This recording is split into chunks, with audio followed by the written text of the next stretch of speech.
우리가 솔로몬 왕과 르호보암 왕은 또 잘 알겠지만 이제 갈수록 좀 낯선 이름의 왕들이 등장합니다. 근데 다 다윗의 후손들입니다. 그 가운데 이 아비암은 그 르호보암의 아들입니다. 근데 이 왕이 15장 2절에 보면 3년 동안 나라를 통치하고, 열왕기서를 보면 그 왕들의 이름이 나오고 그 왕들에 대한 전체적인 평가가 등장합니다. 그래서 3절에 보면 아비암이 그의 아버지가 이미 행한 모든 죄를 행하고 그의 마음이 조상 다윗의 마음과 같지 아니하여 하나님 앞에 온전하지 못하였다라고 얘기합니다. 한마디로 나쁜 왕이었습니다. 나쁜 왕이었고, 어느 정도 나쁜 왕이었냐면 아버지 르호보암이 이전의 선조들보다 더 모든 악한 일들에 앞장섰던 그 왕 아버지, 그리고 온 백성들이 우상 숭배와 인신 제사를 드렸던 그러한 모든 백성들을 물들였던 그 죄악들을 그대로 답습하고 따랐던 것이 바로 이 아비암이었습니다. 그래서 그냥 나쁜 왕, 뭐 나중에 보시면 알겠지만 좋은 왕도 착한 일 하다가 나쁜 왕도 있는데 이 왕은 그냥 처음부터 그냥 나쁜 왕입니다. 그러면 우리는 이제 이 사람한테 볼 일이 없거든요. 그냥 이제 관심을 끄면 되는데 하나님께서는 이 아비암이라고 하는 왕에게도 눈길을 돌리지 않고 계속 고정하십니다. 그 단서가 뭐냐면 15장 3절과 4절에 어떻게 이어지냐면, 그가 그래서 하나님 여호와 앞에 온전하지 못하였으나로 이렇게 됩니다.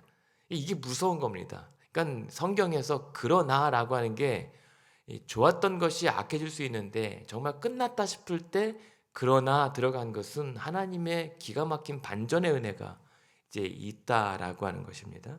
근데 그 은혜가 무엇입니까? 4절에 보면 그의 하나님 여호와께서 다윗을 위하여 예루살렘에서 그에게 등불을 주시되 그의 아들을 세워 뒤를 잇게 하사 예루살렘을 견고하게 하셨으니라고 이어갑니다. 이 말은 무엇이냐면 사실상 아비암은 하나님의 그 신명기의 말씀의 규칙대로라면 이미 저주받아 마땅하고 멸망하기에 충분한 조건을 갖춘 왕입니다. 그럼에도 불구하고 그러나 다윗에게 하셨던 하나님의 그 약속 때문에 이 아비암이라고 하는 이 왕도 그냥 그대로 스스로 멸망하도록 내버려두지 않겠다라고 하는 말씀을 하고 계시는 거예요. 왜냐하면 5절에 보면 왜 하나님은 다윗일까라고 했는데, 다윗이 햇사람 우리아의 일 외에는 평생에 여호와 보시기에 정직하게 행하고 자기에게 명령하신 모든 일을 어기지 아니하였기 때문이다라고 얘기합니다. 그러니까 다윗이 그 우리아의 일 외에는 하나님 앞에 잘못한 것이 없다. 그래서 그 하나님이 다윗을 자신의 마음에 들어하셨고 이 다윗에게 하셨던 약속 때문에 이 아비암도 그냥 내버려 두지 않겠다라고 말씀하시는 겁니다. 근데 이 말씀이 조금 모순이 됩니다. 아니, 다윗이 평생 한 가지 잘못만 했겠습니까? 안 믿습니다. 그리고 햇사람 우리아의 일 외에는 평생 잘못한 게 없어 보이지만 사실 우리아의 일이라고 하는 게 무엇입니까? 살인입니다. 간음입니다. 한 나라의 왕이 끔찍한 죄를 벌였는데 하나님 보시기에는 그냥 우리아의 일 정도는 뭐 넘어갈 수 있다 정도로 말씀하시는 것처럼 보여서 너무 당황스럽습니다. 그런데 하나님께서 이 다윗과 그리고 다윗과 세운 언약까지 이렇게 통으로 그것 때문에 너의 후손들을 보호하겠다라고 하셨던 그 근거는 무엇입니까? 바로 결국 이것도 하나님의 약속하심입니다. 다윗이 흠이 없고 온전했기 때문에 다윗을 마음에 들어가 하신 게 아니라 그 우리아의 일로 인하여 우리가 잘 아는 시편 51편에 상한 심령으로 하나님 앞에 자복하고 통회하는 회개가 있었기 때문에, 그리고 그 회개가 이루어진 다음에 하나님 앞에 어떻게든 잘 살아보려고 몸부림쳤던 그의 순전함을 아셨기 때문에 다윗을 다윗이로 마음에 들어했던 것이죠. 우리가 아는 것처럼 다윗은 말년에 또 죄를 짓습니다. 시험에 들어서 인구 조사하는 바람에 또 자신 때문에 많은 백성들이 피해를 입어요. 그럼에도 불구하고 하나님께서 어쩌면 지난 죄를 기억하지도 아니하시겠다라고 하는 결단처럼 다윗은 내 눈에는 온전하게만 보인다라는 그러한 말씀을 지금 여기다 하고 계시는 겁니다. 그게 지금 열왕기서에서부터 계속 보는 이 복음의 원리 같은 겁니다. 솔로몬도 마찬가지고 그가 하나님의 택함을 받았던 이유는 그의 지혜 때문도 아니고 그의 명예와 부귀와 성전의 화려함 때문에 구원받은 것이 아니라 하나님의 약속 때문에, 이 다윗과 하신 약속 때문에 솔로몬이 그 우상의 신전들을 가득 들여놓은 왕이라도 그렇게 내치지 않으셨던 겁니다. 르호보암도 마찬가지입니다. 다 부족한데, 온전치 못한데 하나님의 약속과 그리고 작은 그 스스로 겸비할 수 있었던 르호보암의 그 회개를 받으셨던 거죠. 그렇다면 그 다윗 언약이 무엇인지를 우리가 한번 잠깐 복습 차원에서 보면 이게 얼마나 대단한 언약이냐면, 이게 그 다윗을 왕으로 세울 때 사무엘하 7장과 그리고 역대상 17장에도 있거든요. 가장 가까운 게 역대상이니까요. 역대상 17장을 한번 보겠습니다. 뒤로 가시면 역대상 17장 636페이지입니다. 636페이지 역대상 17장입니다. 이때 하나님께서 다윗과 약속을 이제 하시는데, 먼저 하나님께서 다윗에게 7절 8절에 보면 이렇게 말씀합니다. 내가 너를 데려다가 내 백성 이스라엘의 주권자로 삼고 네가 어디로 가든지 내가 너와 함께 있어 모든 대적을 너의 앞에서 멸하였은즉 세상에서 존귀한 자들의 이름 같은 이름을 내게 만들어 주리라. 너를 존귀한 자로 만들어 주겠다라고 얘기를 하십니다. 그러면서 10절 후반에 보면 너에게 이르노니 나 여호와가 너를 위하여 한 왕조를 세울 것인데 너의 생명의 연한이 차서 네가 조상들에게 돌아가면 죽을 때가 된다면, 그러나 네가 죽어도 너의 후손인 아들 중 하나를 세우고 그 나라를 계속 견고하게 이어갈 것이다. 그리고 12절에 그가 나를 위하여 집을 건축할 것이고 나는 그의 왕위를 영원히 견고하게 할 것이다. 그러면서 솔로몬을 통해서 계속 하나님의 행하실 일들을 이어가면서 13절에 보면 나는 그의 아버지가 되고 그는 나의 아들이 될 것이다. 그리고 14절에 보면 내가 영원히 그를 내 집과 내 나라에 세우리니 그의 왕위가 영원히 견고하리라. 이게 다윗 언약입니다. 다윗은 그냥 17장 1절에 나는 이렇게 백향목 궁에 거주하는데 하나님의 언약궤는 아직도 휘장 안에 텐트 안에 머물도다라는 하나님 생각만 했을 뿐인데, 하나님께서 그러한 다윗의 마음을 귀히 여겨서 내가 너를 주권자로 삼고 존귀히 여길 것이고 너의 후손을 통하여 영원한 왕위를 이어갈 것이다 라고 약속해 주신단 말입니다. 이번에도 하나님이 먼저 약속을 하시고죠. 다윗이 할 수 있었던 건 뭡니까? 16절 17절에 보면 하나님, 과연 나와 내 집은 무엇이길래 하나님의 그 은혜를 이렇게 차고도 넘치도록 주십니까? 그냥 감사하고 감격하고 겸손할 수밖에 없던 겁니다. 이게 다윗 언약이에요. 근데 이 약속이 있었기 때문에 솔로몬이 안 망하고요, 르호보암이 안 맞고요, 아비암이 스스로 이렇게 멸망으로 끝나지 않게 되는 겁니다. 하나님의 약속과 그 회개와 그리고 아주 작은 서툰 믿음이라도 있으면 하나님의 언약 가운데 구원을 얻게 되어 있다는 말입니다. 이게 하나님께서 이들에게 하신 약속인 겁니다. 그래서 보십시오. 오늘 이 아비암이 열왕기상에서는 그냥 그대로 3년 동안 통치하다가 끝난 것처럼 보입니다만, 역대하 뒤에 찾았으니까요. 역대하 13장을 보십시오. 역대하 13장. 어제 말씀드렸던 것처럼 열왕기에 같은 왕이 있지만 역대기는 지난 포로로 끌려갔다가 돌아온 백성들이 그 어쩌면 열왕기에 기록되어 있었던 자신들의 역사를 복기하면서 그 역사에서 우리가 무엇을 실패했는지를 다시 돌아보고 거기에 누락된 하나님의 역사를 다시 첨가하면서 우리가 이래서 실패했구나. 그리고 이런 상황에서 하나님이 이것을 통해서 회복하겠구나라고 하는 부연된 설명들이 있습니다. 그래서 조금 더 추가된 내용들이 있어요. 13장 1절에 보면 거기도 보면 아비야가 유다의 왕이 되었다라고 해야죠. 2절에 예루살렘에서 3년 동안 다스렸다라고 하는 기록도 동일하게 나옵니다. 그런데요, 3절에 보면 그 북쪽 여로보암과 남쪽 유다가 전쟁이 벌어집니다. 숫자가 2배입니다. 아비야는 40만 명이고 북쪽 여로보암은 80만 명입니다. 상대가 안 됩니다.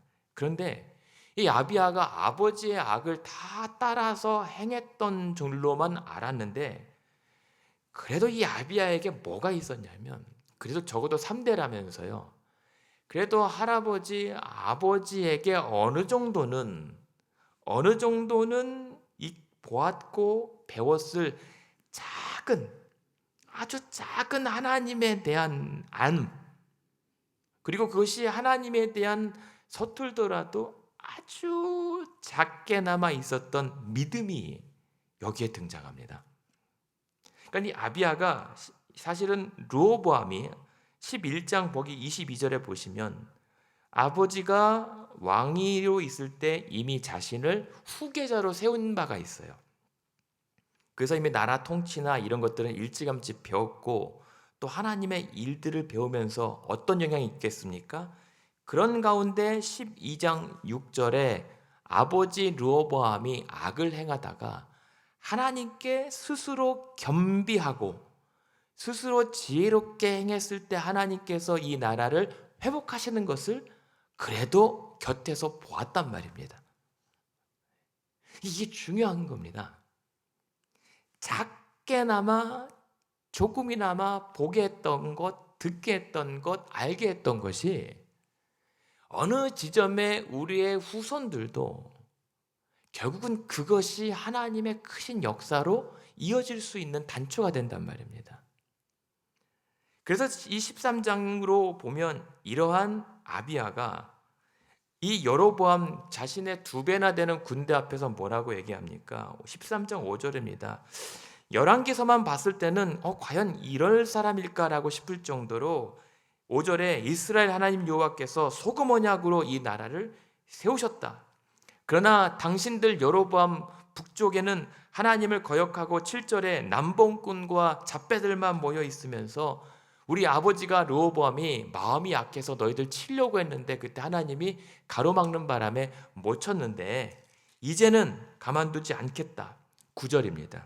그러면서 13장 9절에 보면 뭐라고 얘기하냐면 너희가 그렇게 나라를 세운다고 해놓고 뭐라고 얘기하느냐? 누구를 막론하고 숫송아지 1마리와 순양 7마리를 끌고 오면 무조건 제사장으로 장립받게 하지 않았느냐? 그런 허무한 신들의 제사장이 되게 했던 거 아니냐? 너희야말로 하나님의 심판을 받을 나라다 라고 얘기합니다. 어제 르호보암이 그나마 그 힘든 나라를 추스릴 수 있었던 이유가 북쪽의 여로보암이 자기 마음대로 제사장들을 일반 시민을 임명하고 절기를 자기가 임의대로 유사하게 만들어서 북이스라엘 백성들이 남쪽 유다로 내려가서 예배하지 못하도록 자기가 구심점을 만들었던 거죠.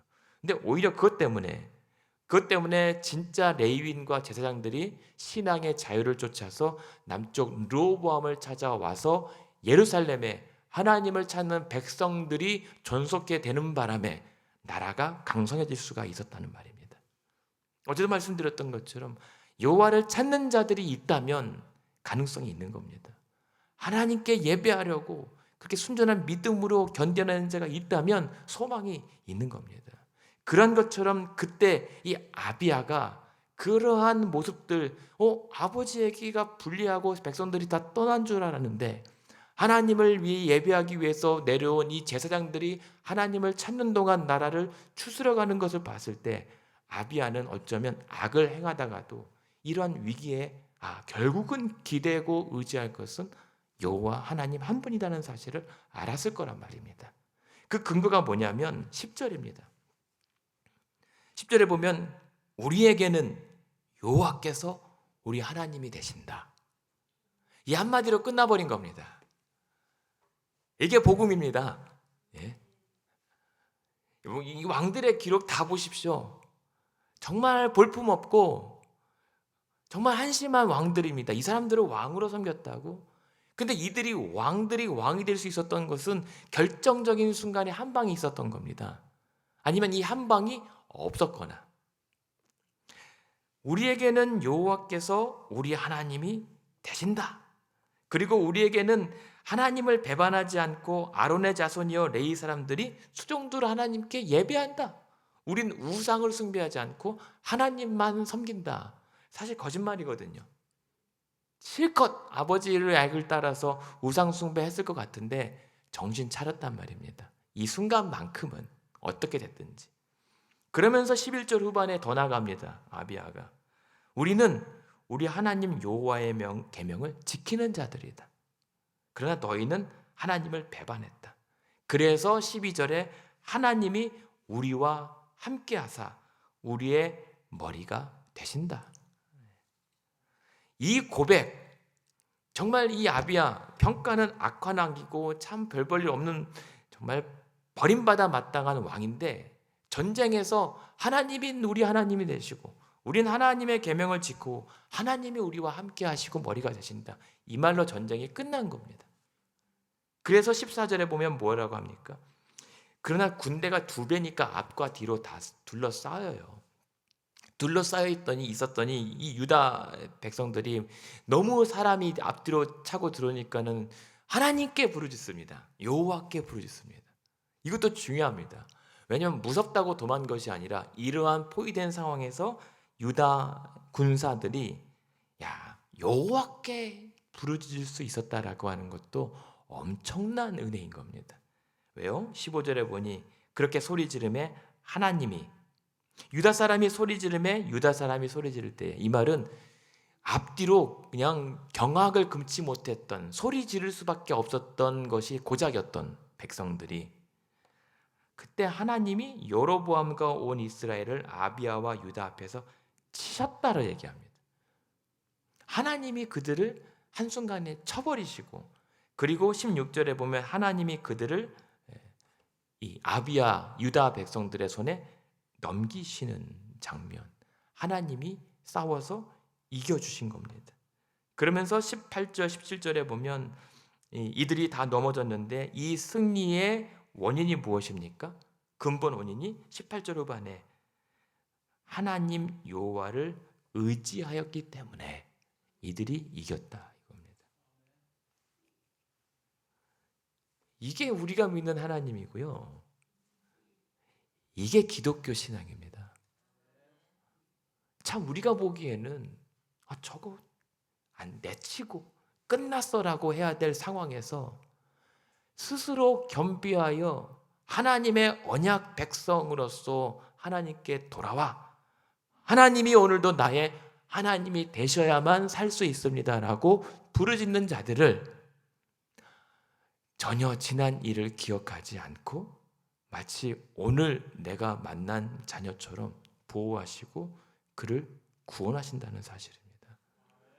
이게 복음, 우리가 그 은혜 안에 있다는 거죠. 그러니 20절에 보면 아비야 때에 여로보암이 다시는 강성하지 못하고 여호와의 치심을 입어 죽었고 오히려 아비야는 점점 강성하여졌다라고 하는 것이 기록입니다.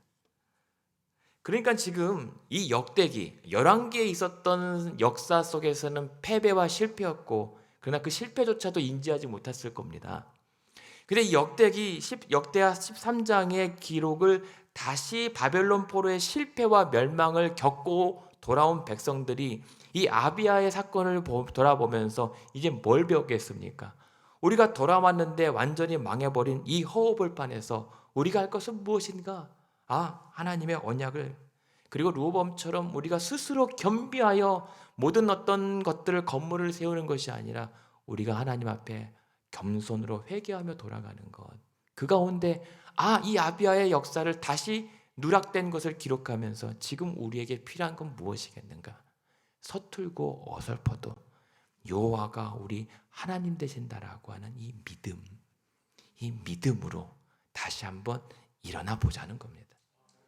우리가 어설펐고 실패했고 우상 숭배했고 좌절했지만 그러나 그 하나님 약속 믿고 70년 만에 그 약속 믿고 돌아온 그들이 할 수 있었던 것은 오직 하나님 여호와만이 우리의 하나님이십니다라고 하는 그거 외에는 기댈 게 없었던 겁니다.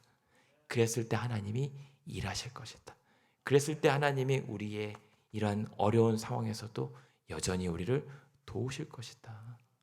그것이 바로 오늘 이 말씀을 통해서 이 바벨론 포로기에서 돌아온 백성들 그리고 저와 여러분에게도 주시는 동일한 말씀입니다. 그래서 그렇게 서툴고 어설픈 자임에도 불구하고 그 작은 믿음 보시고 가상하게 여기시고 구원과 은혜를 베푸신 분이 누구십니까? 예수님 아니십니까? 막 유대인들의 정통 신앙과 교리가 없어도 스로보니게에 그냥 예수님이라고 하는 분 앞에 나가기만 하면 그냥 그의 옷가에 손만 대면 된다라고 하는 그 예수님 아니면 안 된다라고 하는 그 처절한 믿음 가지고 나온 그 여인을 고치시고 그냥 이방인이지만 당신 예수님한테만 가면 내 딸을 살릴 수 있다라고 하는 그 떨어진 부스러기 은혜라도 족합니다. 나를 개 취급해도 괜찮습니다. 당신이 필요합니다라고 그냥 어설프게 갔던 그 여인에게도 은혜를 베푸셨던 것처럼 오늘 우리가 혈루병 여인이고 우리가 수로보니게 여인이고 그리고 우리가 아비아인 겁니다. 목사가 성경을 많이 한다고 신학을 공부했고 교리를 잘한다고 아닙니다. 그러면 그럴수록 대제사장과 서기관들이 될 우려가 있기 때문입니다. 오늘 하나님께서 저와 여러분에게 원하시고 기대하시는 모습은 그냥 대단한 믿음이 아닙니다. 엄청난 믿음이 아닙니다.